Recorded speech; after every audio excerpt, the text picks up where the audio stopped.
बच्चे ना industrial training को या आर्टिकलशिप को है ना बहुत ज़्यादा सीरियसली लेते नहीं है। आज हम 2025 में आ गए, जहाँ पे बात होती है एआई की, जहाँ पे बात होती है स्किल्स की, वहाँ पे आज भी बहुत सारे ऐसे बच्चे हैं जो है ना आर्टिकलशिप को या इंडस्ट्रियल ट्रेनिंग को सीरियसली लेते नहीं है। Hi everyone, welcome to my YouTube channel. इस वीडियो में हम बात करेंगे एक ऐसे टॉपिक के बारे में जिसके बारे में पता नहीं क्यों इतनी ज़्यादा बात नहीं होती है, और वो टॉपिक है इंडस्ट्रियल ट्रेनिंग और आर्टिकलशिप। इस वीडियो में मैं अपना एक्सपीरियंस भी बताऊंगा कि आखिर कैसा था मेरा experience of doing an industrial training. अगर आपको वीडियो पसंद आए तो प्लीज़ वीडियो को लाइक कर लेना, शेयर कर लेना एंड चैनल को सब्सक्राइब कर लेना। तो चलिए वीडियो को कर लेते हैं शुरू। मेन सवाल आता है कि आखिर विनय तूने इंडस्ट्रियल ट्रेनिंग कहाँ से किया। सो मैं बता दूँ, I have done my industrial training from the first crime. वहाँ पे मैंने 15 मंथ्स काम किया और वहाँ पे मैंने इनडायरेक्ट टैक्सेशन में अपना इंडस्ट्रियल ट्रेनिंग कंप्लीट किया। अगर मैं प्रोफाइल के बारे में बताऊं, सो बेसिकली जो इनडायरेक्ट टैक्सेशन प्रोफाइल है वो दो लेवल पे होती है। पहला कंप्लायंस और दूसरा है लिटिगेशन। सो वहाँ पे इन टर्म्स ऑफ कंप्लायंस भी बहुत ज़्यादा बढ़िया एक्सपोजर मिला और लिटिगेशन का भी बढ़िया एक्सपोजर मिला। So in terms of the exposure wise अगर कोई मुझसे पूछेगा, सो मैं तो कहूँगा बहुत ज़्यादा बढ़िया एक्सपोजर मिला। और मुझे लगता है कि जब आप इतनी बड़ी ऑर्गेनाइजेशन में काम कर रहे हो ना, तो सिर्फ आप एक हार्डकोर स्किल्स नहीं सीखते हो, सिर्फ आप वो प्रोफाइल के बारे में नॉलेज नहीं लेते हो, आपको है ना बाकी भी चीज़ों का आइडिया लग जाता है। आपको पता लग जाता है कि आखिर कॉर्पोरेट कल्चर कैसा होता है, प्रोफेशनलिज्म क्या होता है, कैसे आप कम्युनिकेशन कर सकते हो टॉप मैनेजमेंट के साथ। तो ये जो चीज़ें हैं ना, वो बहुत ज़्यादा बढ़िया तरीके से आपको वहाँ पे सीखने को मिलती है। सवाल आता है कि आखिर आर्टिकलशिप कहाँ से किया जाए, क्या हमें एक फर्म में जाना चाहिए या हमें इंडस्ट्री में जाना चाहिए। सो मेरा तो सिंपल सा कहना है कि आपका मेन ऑब्जेक्टिव क्या है। मैं मेरा पर्सनल एक्सपीरियंस बताता हूँ। मुझे सीएमए बनने के बाद 99% चांसेस तो यही है कि मैं जॉब में जाऊँगा। अगर मुझे पता है कि मुझे जॉब में जाना है तो बेसिकली मुझे स्पेशलाइजेशन ही करना होगा।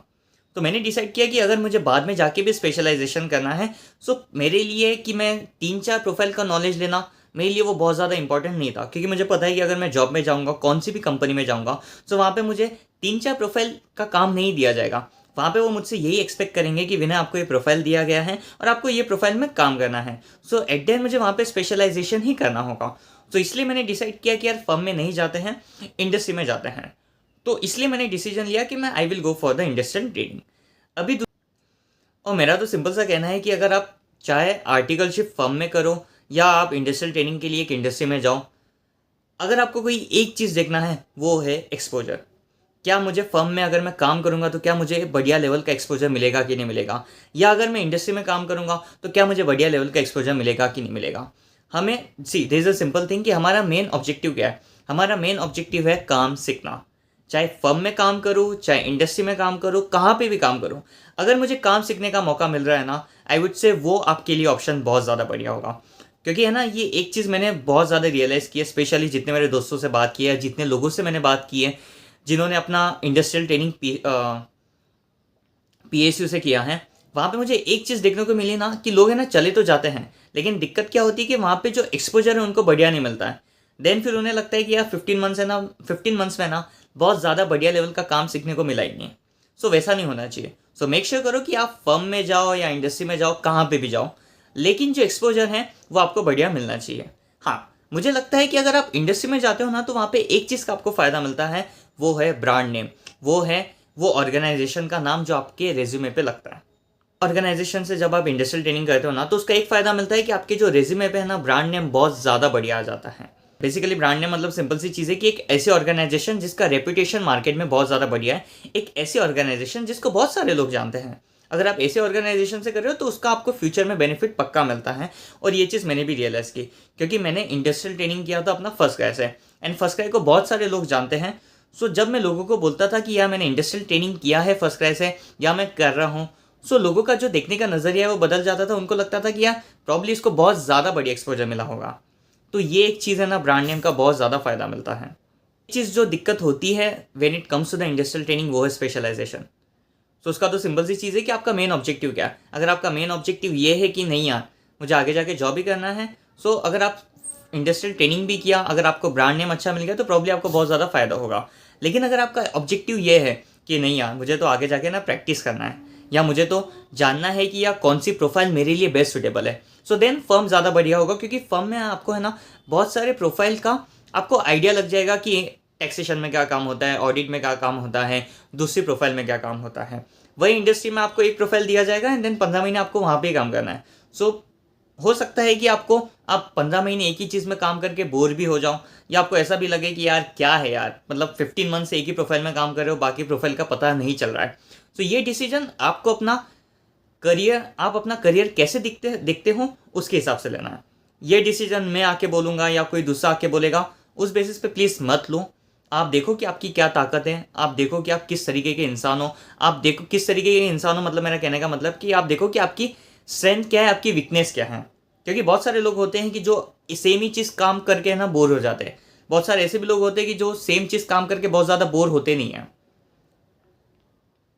तो उसमें आप अपनी स्ट्रेंथ देखो, आप अपनी वीकनेस देखो एंड देन डिसाइड करो कि यार कौन सी प्रोफाइल मेरे लिए बढ़िया होगा या कौन सा चीज़ मेरे लिए बढ़िया होगा जहाँ से मुझे बहुत ज़्यादा बढ़िया लेवल का एक्सपोजर मिल सकता है।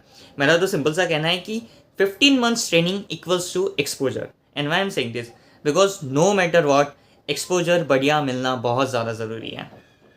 अच्छा ना, इंडस्ट्रियल ट्रेनिंग को या आर्टिकलशिप को है ना बहुत ज़्यादा सीरियसली लेते नहीं है। आज हम 2025 में आ गए जहाँ पे बात होती है एआई की, जहाँ पे बात होती है स्किल्स की, वहाँ पे आज भी बहुत सारे ऐसे बच्चे हैं जो है ना आर्टिकलशिप को या इंडस्ट्रियल ट्रेनिंग को सीरियसली लेते नहीं है।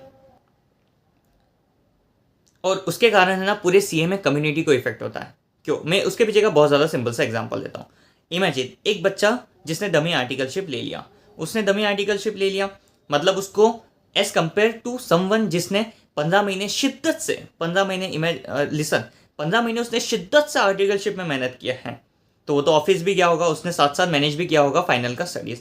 वहीं एक बच्चा जिसने आर्टिकलशिप नहीं किया है तो उसको बहुत ज़्यादा टाइम मिला होगा एज कम्पेयर टू समवन जिसने जो आर्टिकलशिप कर रहा है, तो प्रॉब्लली उसके जो चांसेस है ऑफ सिक्योरिंग ए रैंक वो ज़्यादा हो जाते हैं। तो वो बच्चा रैंक लेके आता है और हमें पता है और ये हार्श रियलिटी है कि प्लेसमेंट में रैंक होल्डर्स को प्रेफरेंस दिया जाता है।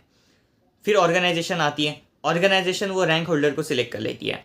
वो रैंक होल्डर बच्चा सिलेक्ट तो हो जाता है ऑर्गेनाइजेशन में, लेकिन जब वो ऑर्गेनाइजेशन में जब वो रियल बारी आती है ना काम करने की, तब वो फेल हो जाता है, तब वो कर नहीं पाता है। क्यों? क्योंकि कभी उसको लाइफ में रियल एक्सपोजर तो मिला ही नहीं, उसने तो डमी आर्टिकलशिप ले लिया था। एंड तब फिर वो ऑर्गेनाइजेशन का भी ओपिनियन ऐसा हो जाता है कि यार अगर रैंक होल्डर की ऐसी हालत है तो बाकी बच्चे कैसे होंगे। और उसका नुकसान किसको होता है पता है? हम जैसे बच्चों को होता है, जिन्होंने शिद्दत से 15 महीने आर्टिकलशिप की है, जिन्होंने पूरा मेहनत लगाया, जिन्होंने पूरा दम लगाया वो 15 महीने में, उनको फिर उसका है ना नुकसान होता है। सो मेरी हर एक स्टूडेंट से गुजारिश है कि प्लीज़ डमी आर्टिकलशिप मत करिए। उसमें आपका तो नुकसान है ही, लेकिन उसमें वो हर एक बच्चे का नुकसान है जो सीरियसली आर्टिकलशिप कर रहा है। और एट द एंड है ना आपको उसका नुकसान आपको देखने को ही मिलेगा, क्योंकि आपको कभी पता ही नहीं चलेगा कि यार रियल प्रेशर क्या होता है, रियल एक्सपोजर क्या होता है। तो प्लीज़ डमी आर्टिकलशिप मत करिए। और बहुत सारे ऐसे कोचिंग इंस्टीट्यूट भी है जो आपको प्रमोट करेंगे कि यार इंटरमीडिएट क्लियर हो गया ना तो प्लीज़ डमी आर्टिकलशिप कर लीजिए, आप फाइनल की क्लासेस हमारे पास ले लीजिए, आपको आर्टिकलशिप करने की कोई ज़रूरत नहीं है, हम डमी सर्टिफिकेट हम ही आपको दे देंगे। उसमें ना आपका बहुत ज़्यादा नुकसान हो रहा है। तो ऐसी कोचिंग इंस्टीट्यूट के बातों में मत आइए, सच्चे तरीके से शिद्दत से आर्टिकलशिप करिए। एंड ट्रस्ट में अगर आप अच्छे तरीके से आर्टिकलशिप करोगे ना, अच्छा ब्रांड नेम आपके रिज्यूमे पे होगा ना, अच्छा एक्सपोजर अगर आपको मिलेगा ना, आपको आपके आने वाले करियर में उसका बहुत ज़्यादा फ़ायदा मिलेगा। खैर वीडियो को बहुत ज़्यादा लंबा नहीं करेंगे। अगर आपको कोई भी डाउट है रिगार्डिंग आर्टिकलशिप या industrial training, so make sure आप अपने कमेंट्स में लिख दो और मैं कोशिश करूँगा कि हर एक कमेंट का रिप्लाई दिया जाए और हर एक जो क्वेरी है आपकी रिगार्डिंग इंडस्ट्रियल ट्रेनिंग या आर्टिकलशिप उसको रिजॉल्व किया जाए।